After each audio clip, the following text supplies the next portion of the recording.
Oke, kita sampai ke video terakhir dalam seri konsep dan analisis pasar persaingan sempurna. Di video ini kita akan membahas dua kebijakan pemerintah, yaitu pajak dan subsidi. Penekanan kita adalah kita akan membahas bagaimana pengaruh kedua kebijakan tersebut terhadap economic welfare. Bahasan kita dimulai dengan konsep pajak. Nah, analisis pajak yang kita lakukan di sini adalah specific tax, artinya pajak itu dikenakan per unit barang. Saat pemerintah mengenakan pajak, menyebabkan harga yang dibayar oleh pembeli dengan harga atau uang yang diterima oleh penjual itu menjadi tidak sama. Ada selisih sebesar pajak yang dikenakan, ada selisih sebesar T. Misalnya harga yang dibayar oleh pembeli adalah PD dari pay demand, atau mungkin ada yang menyebutnya sebagai PB, pay buyers dan sebagainya. Sedangkan harga yang diterima oleh penjual adalah PS, maka terhadap hubungan seperti ini, PD itu sama dengan PS ditambah T. Artinya harga yang dibayar pembeli itu di keseimbangan itu sama dengan harga yang diterima oleh penjual ditambah tax. Nah, tax ini, beban pajak ini selanjutnya akan dibagi antara penjual dan pembeli. Nah, mekanisme pembagian beban pajak ini disebut dengan tax incidence. Maksud dari pembagian beban pajak itu seperti ini. Oke, jadi sebelum adanya pajak mungkin harga keseimbangan ada di P0 misalnya. Kemudian setelah adanya pajak sebesar T yang ada sebagian dari T itu yang ditanggung oleh pembeli, sehingga dia akan membayar P0 ditambah sekian yang porsi dari pajak tadi. Sedangkan penjual yang diterima itu misalnya P0 dikurangi porsi sekian dari T. Nah, porsi-porsi inilah yang kita sebut sebagai tax incidence, pembagian beban pajak. Selanjutnya kita akan membahas keseimbangan setelah pemberlakuan pajak. Nah, kalau tanpa adanya pajak, keseimbangan itu terjadi saat kurva demand dan supply itu berpotongan. Nah, misalnya kalau di gambar ini sebelum adanya pajak adalah di H0. Nah, keseimbangan setelah pajak itu berlaku, yaitu di H-nya adalah quantity tertentu, yang menyebabkan price di demand itu lebih tinggi sebesar T dibandingkan dengan price di seller, price di kurva supply. Itulah keseimbangannya. Misalnya kalau di gambar ini adalah di HT. HT ini adalah quantity keseimbangan setelah adanya pajak. Karena apa? Karena di HT ini akan memotong kurva demand di PD.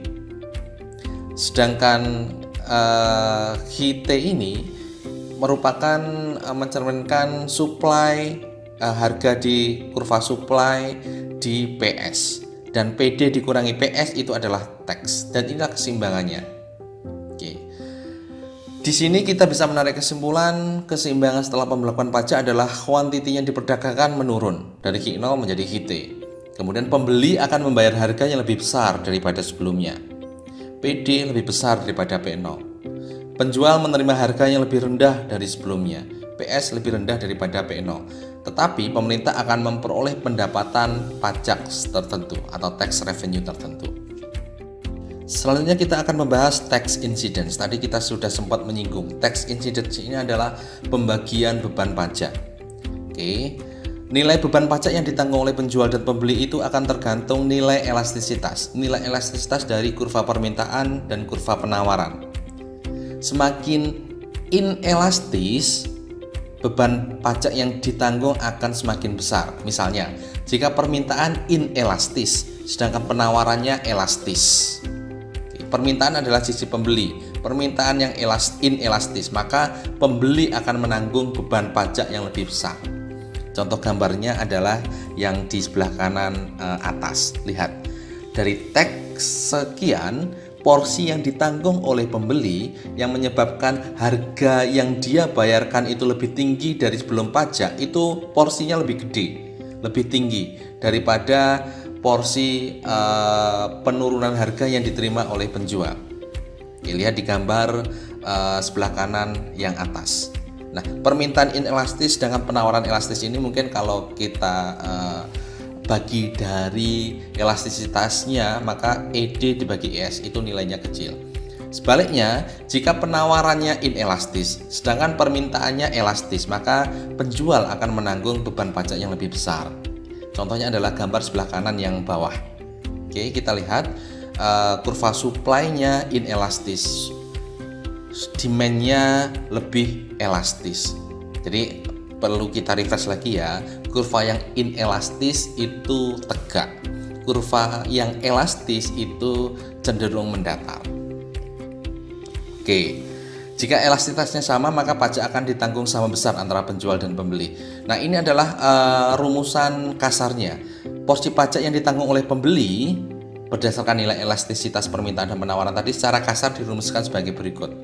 Jadi ini yang porsi pajak yang ditanggung oleh pembeli adalah elastisitas supply dibagi elastisitas supply dikurangi elastisitas of demand. ES dibagi ES min ED. Inilah porsi pajak yang ditanggung oleh pembeli. Sekarang kita akan membahas pengaruh pajak terhadap economic welfare. Oke, tadi kita sudah membahas. Pajak itu akan menyebabkan pembeli membayar harga yang lebih tinggi. Pembeli membayar harga yang lebih tinggi sehingga surplus konsumennya akan turun. Pajak menyebabkan penjual menerima pembayaran yang lebih rendah.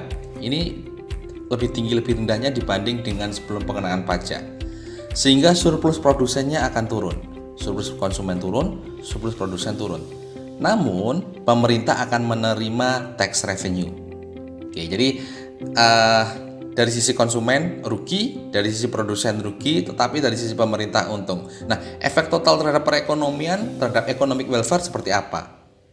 Ini akan kita bahas. Sebelum kita masuk ke perhitungan terhadap economic welfare, bagaimana pengaruh pajak akan mengurangi economic welfare ini, kita tekankan dulu. Oke, jadi sebelum adanya pajak, harga dan kuantitas keseimbangan merupakan perpotongan antara kurva demand dan supply. Kalau di sini di P-nya di P1 dan H-nya di H1.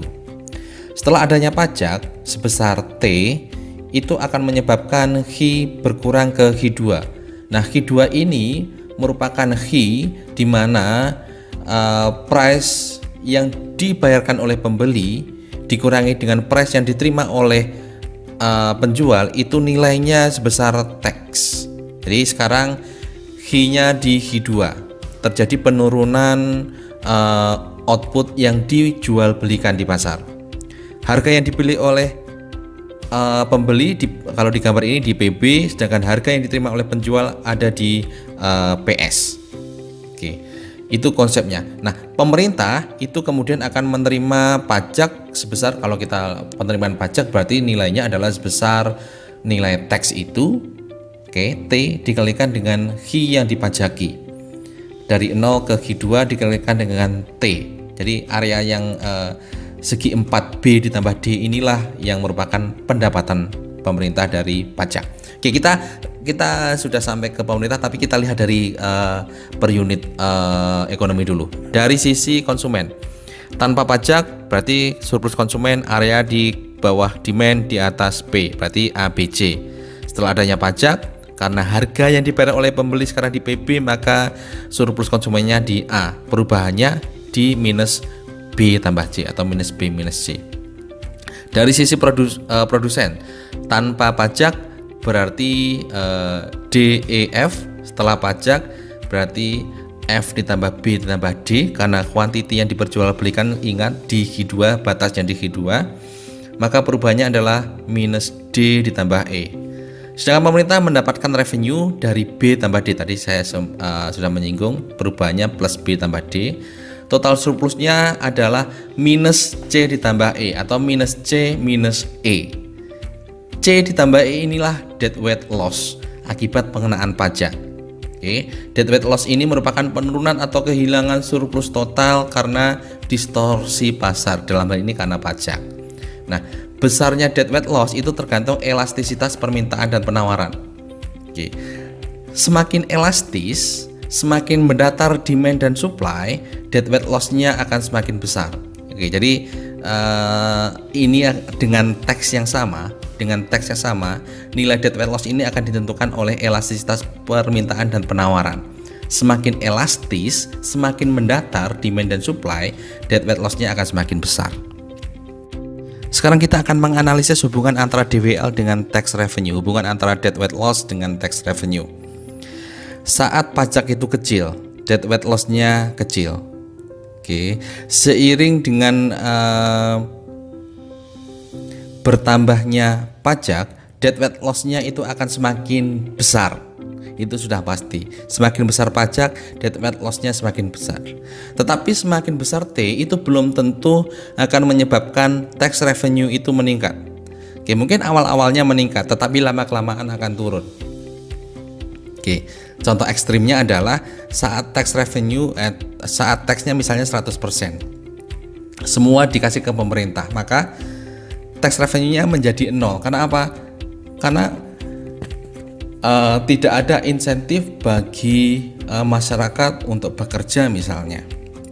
Oke, karena semuanya dikasihkan oleh pemerintah. Oke, seperti itu. Contoh ekstrimnya seperti itu. Nah, ini hubungannya secara grafis. Dead weight loss semakin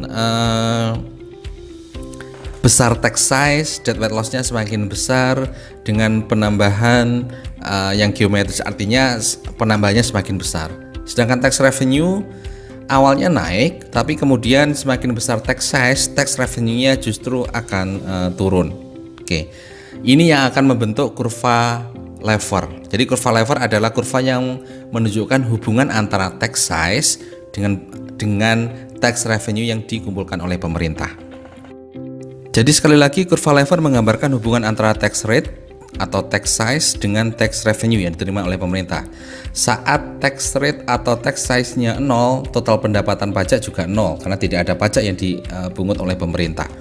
Semakin tinggi tax rate atau tax size, jumlah pendapatan pajak akan naik sampai di suatu titik di mana penambahan tax rate itu akan menyebabkan penurunan jumlah pajak yang diterima sehingga akan membentuk kurva lever tadi. Oke, sekarang kita beralih ke pembahasan kebijakan pemerintah yang lain, yaitu subsidi. Nah, saat kita menganalisis subsidi, ini mirip dengan analisis pajak, karena kita menganggap subsidi itu sebenarnya adalah negative tax. Oke, konsekuensinya, kalau tadi dengan adanya pajak, maka PD itu sama dengan PS ditambah dengan T, maka kalau ada subsidi sebaliknya, PD itu sama dengan PS dikurangi S. Artinya jumlah yang dibayar oleh pembeli itu lebih rendah daripada yang diterima oleh penjual karena selisihnya itu merupakan subsidi yang ditanggung oleh pemerintah. Oke. Dengan adanya subsidi menyebabkan barang yang diperjualbelikan akan lebih banyak, harga yang dibayar pembeli lebih murah, harga yang dibayar oleh penjual lebih tinggi. Namun pemerintah harus mengeluarkan sejumlah uang tertentu untuk subsidi ini. Oke, jadi nanti kita akan analisis bagaimana pengaruh totalnya terhadap economic welfare. Oke, nah sama seperti pajak, manfaat subsidi juga akan di-share, dibagi antara penjual dan pembeli. Oke, jika ED per ES-nya nilainya kecil, artinya demand-nya inelastis, sedangkan supply-nya elastis, subsidi akan dinikmati lebih banyak oleh pembeli dan sebaliknya. Nah, ini adalah pengaruh subsidi secara grafis. Sebelum ada subsidi, harga dan kuantitas keseimbangan ada di P0 dan H0 yang merupakan perpotongan antara kurva demand dengan kurva supply. Setelah adanya subsidi sebesar S, pembeli membayar lebih murah, yaitu di PB, dan penjual menerima lebih tinggi, yaitu di PS. Di area mana di mana PS itu lebih tinggi daripada PD, berarti area di sebelah kanan titik keseimbangan awal kita. Oke, kalau di sini adalah di H1.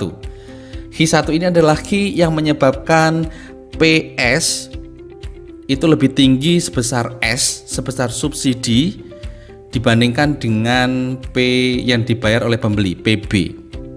Oke, sekarang kita akan analisis welfare-nya. Oke. Tanpa subsidi, surplus konsumen berarti A ditambah B, setelah subsidi A ditambah B ditambah D ditambah F ditambah G, karena harga yang dibayarnya itu adalah sebesar PB. Perubahannya bertambah D tambah F ditambah G. Dari sisi produsen tanpa subsidi DH, setelah subsidi DH ditambah B ditambah C. Ada perubahan sebesar BC karena harga yang diterima oleh penjual adalah sebesar PS. Namun tadi sisi konsumen menguntungkan, produsen menguntungkan, namun pemerintah harus mengeluarkan uang untuk subsidi ini yang nilainya adalah sebesar S dikalikan dengan kuantiti yang disubsidi. Kalau di gambar ini adalah area B ditambah C ditambah D ditambah E ditambah F ditambah G. Inilah area yang menggambarkan jumlah subsidi yang dibayarkan oleh pemerintah. Jadi perubahannya adalah minus B, minus C, minus D, minus E, minus F, minus G. Minus ini menunjukkan belanja. Total welfare-nya secara keseluruhan adalah minus E. E inilah deadweight loss dari subsidi.